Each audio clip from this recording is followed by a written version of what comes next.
Hello, hola, my dear co-travelers. I must admit this is my third or fourth time trying this video. I had technical problems, then it was too long, and so I decided I need to divide this into the major arcana, a video, and then I have to have another video for two suits and then another video for another two suits, otherwise they get too long. And nor YouTube nor no one will have patience for that. And besides just doing a flip through, walkthrough of the deck, I decided that I'm gonna compare it with the Rider's Waite. I already prepared the cards, they are in order. And so let's give a brief walk through, slip through the major arcana. So this is the book that comes with the Light Seer'S tarot. I love it.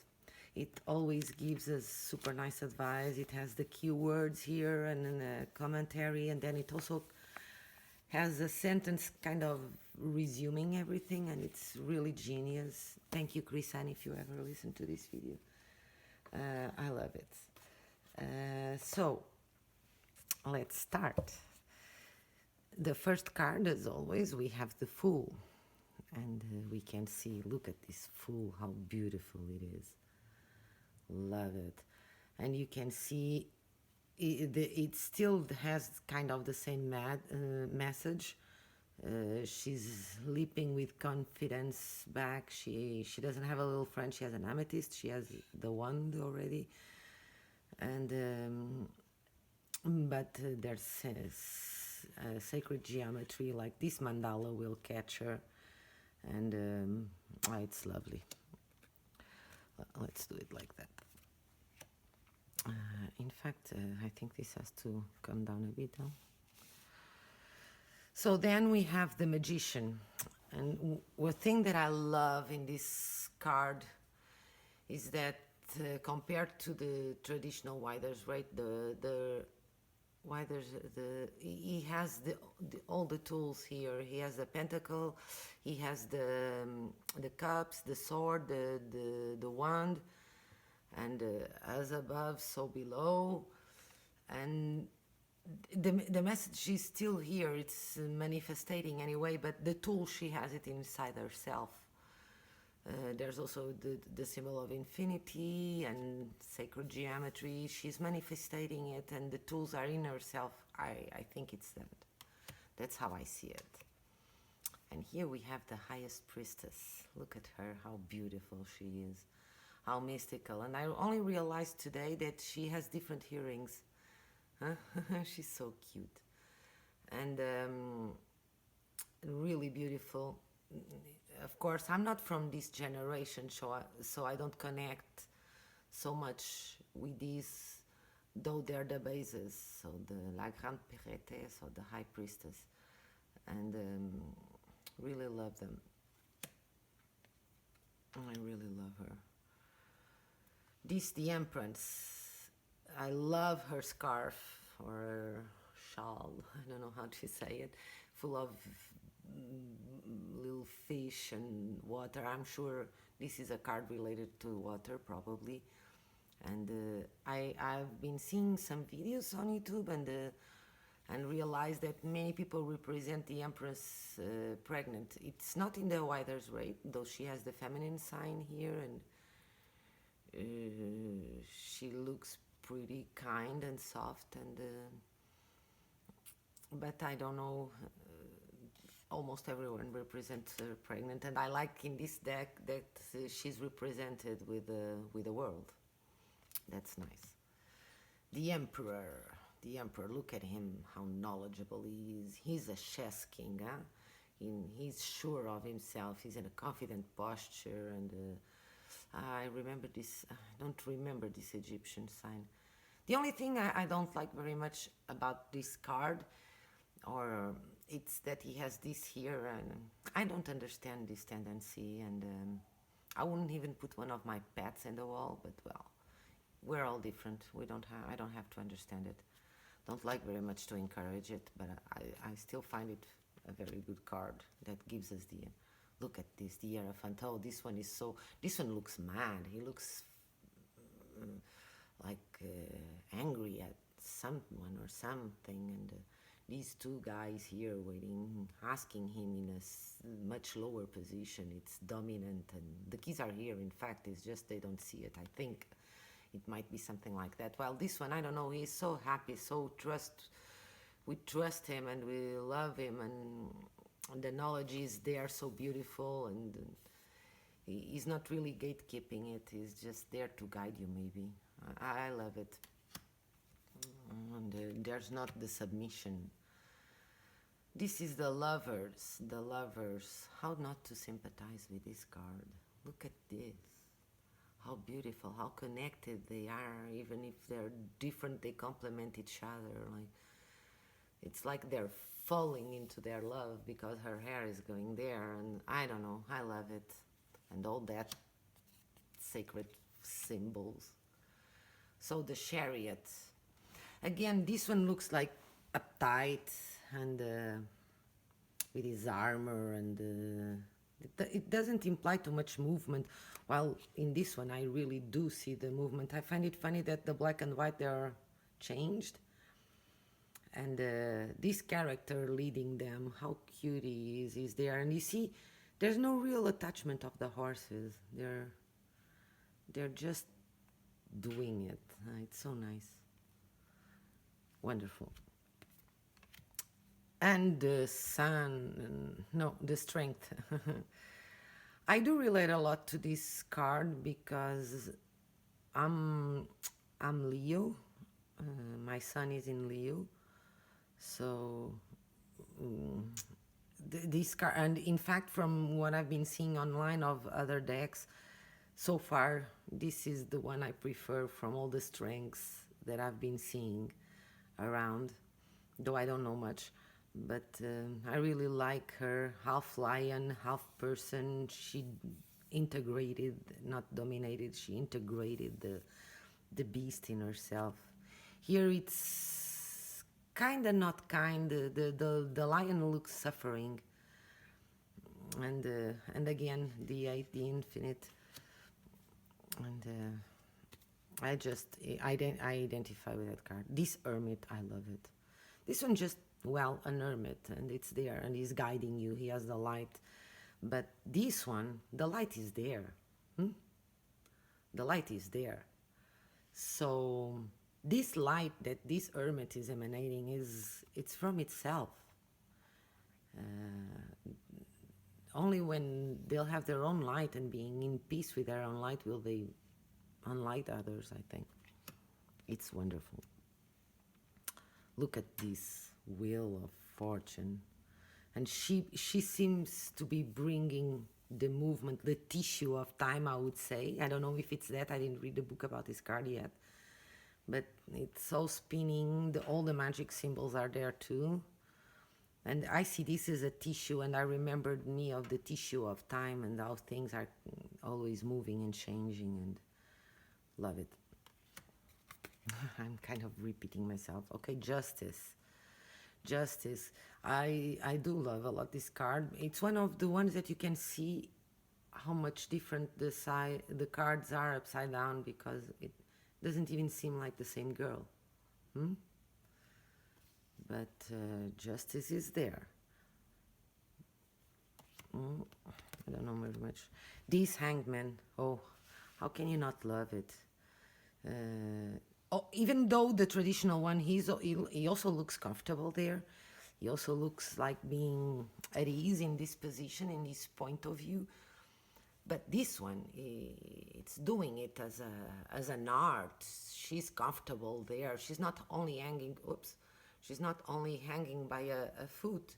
She's doing an art out of it, and she's happy with it, and touching the sea, or which is again full of symbolic stuff. I really love this one too.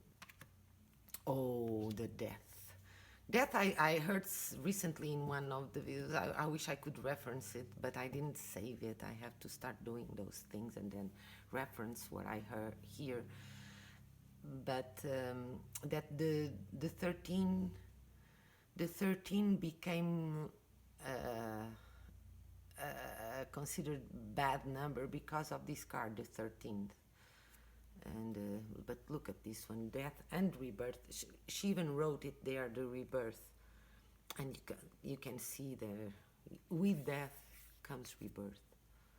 And I love that it's giving this one. It's just desperation. People are on their knees asking for help, asking for, well, this gives you hope. And it's part of life, huh? You don't have life without death. So Temperance, from all the deck of Light Seer'S Tarot, this is the only card that this guy gets on my nerves. I don't know why. Probably because I lack temperance, or I've been working on it. I'm better, but maybe it's that, I don't know. His face. He instead of having temperance, he looks like being judging me for not having it. Maybe it's me projecting on it, for sure. But it's the only card that I have some trouble with. It's Temperance, mainly on this one. The Devil. I love this devil. I love this devil. These ones, they even look, they can take the chains out of their head and move on, but they keep on there with the devil. But this one, it gives us much more. I hope the reflection is not just clouding everything. This one, like, he's beautiful, so he's tempting, and he's inviting you with that hand, though that hand is also manipulating or holding someone, which in fact they could get out of it. They feel desperate, but look how tiny those things are. They could get out of it if they wanted. And I don't know if that's the message we'll have to take out of the devil, but that's kind of how I see it, looking at this one. I do believe this is a wonderful interpretation of the devil. Then the Tower. The Tower. I heard that in many tarot decks there's a person that prefers to fall out, but there's some that decide to stay. And here we have two falling out, and here none of these are really falling out, and this one is wondering, is it safe to stay? They're still staying, though it looks like they are considering, should I stay really or not? Will it be safe? And there's a lot of transformation, and I do believe butterflies, the symbol of transformation by themselves, like they're implying that thing, it comes something and everything gets changed, and you lose your resources, but maybe some other will come. That's how I see it. Transformation and destruction. The tower falls down and you have to start new. This star. Well, I do like this star. I'm quite sure it's related to Aquarius. But this one, wow, look at this. It's really wish upon a star. It's so beautiful. I lack words to say how beautiful it is. Yeah. I hope they don't consider that nudity. The moon. I love this one. It's so, even though this one you have the scorpion, sometimes you have other kind of creatures. I do believe this card might be related to Scorpio, the sign, with the two also wolf dogs. While here, I think I already read the card, the what's in the book for this card, or heard someone talking about it. Well, her vision of things might not be the clearest. She might need to use her intuition or not believe totally what she's seeing, because she's seeing through a lens of water. So even though the dogs are howling at the moon, or the wolves are howling at the moon, her perspective from the deep might not be the best one. So that's how I would see this card coming out. Use your intuition and don't take your vision of things as the more right one, because some other people might be seeing it more clearly than you are from underneath the water. Scorpio, and I do have Scorpio rising, so. And here the sun, of course, my Leo side loves the sun, and I do love much more this card than this. This is a happy card anyway, a happy naked child, which for the beginning of the 20th century, it's from 1909, so this is revolutionary for that time and pagan even for those times. But this one, it really gives sun, light, energy. Even her necklace is being pulled to that energy, or she's jumping, but I see it more like because the hair is not doing the same movement. But it gives me so much energy, so much power, this card. It transmits me much more positivity, though this one has the sunflowers and it's happy, and it still gives a lot of good stuff. I must admit, I'm so lucky. Thank you again, Chrisanne and the universe, for giving me the opportunity of this, and this being my first explorations, even though I also have the Osho. I think I'll never forget this deck mainly, but this one too, of course, but this one mainly, I'll never forget it. Wherever I'll see a card from a tarot deck, I know my brain will relate to Chrisanne's work. I'm sorry for butchering your name today. And this judgment, you see here, and I know I learned recently that this is related to past lives, and you can see there's an angel, and people are naked and getting out of their coffins. So this is kind of an angel waking them up. Is he Swiss? No, or am I mistaken? Yeah, this is Swiss, and then the other one is then. Sorry, sidetracked. So. I'm still going there with the mountains and Swiss. I'm sorry, but it's the waking and past lives, and here we also see that an extrapolation, maybe a second life, but it's coming from within. She's being called, she's being awakened, but is it coming from her, or is this light calling her? I find it very beautiful. I still didn't read the book about it, so I don't really know what is coming from this one, or what is intended to come. And this angel looks a bit upset. Like, it's about time. I have to play the horns to hear you. Just wake up already. It looks mad. I don't know why. I like that this leaves it up to our interpretation. And now we get to the last of the major arcana. It's the world. The world. Oh, nudity. And I heard that, oh my God, I really have to start taking notes and noting the videos I saw. I know there was someone, as soon as I bought this deck, I saw some flip-throughs and walk-through, and someone said, oh, for once the world is not naked. And I find it cute, and she's so cute. Like, and I here we see the lion, the Taurus, a person. I'm taking out my Jon Snow again. I know nothing. So there's these symbols, and here you have sacred geometry again. So what is this? It's nice, huh? So that will be that for the major arcana. I hope you've enjoyed. I'm going to try to make this now in French and in Portuguese. So thank you for giving me your time and your attention. It's really appreciated. If you do feel like commenting on some of the things I said, positive or negative, I'll take it as a good input, because it will help me learn. So thank you. I think that's that. Tout est dans tout. E o que será, será. See you soon. A bientôt. Até já. Thank you.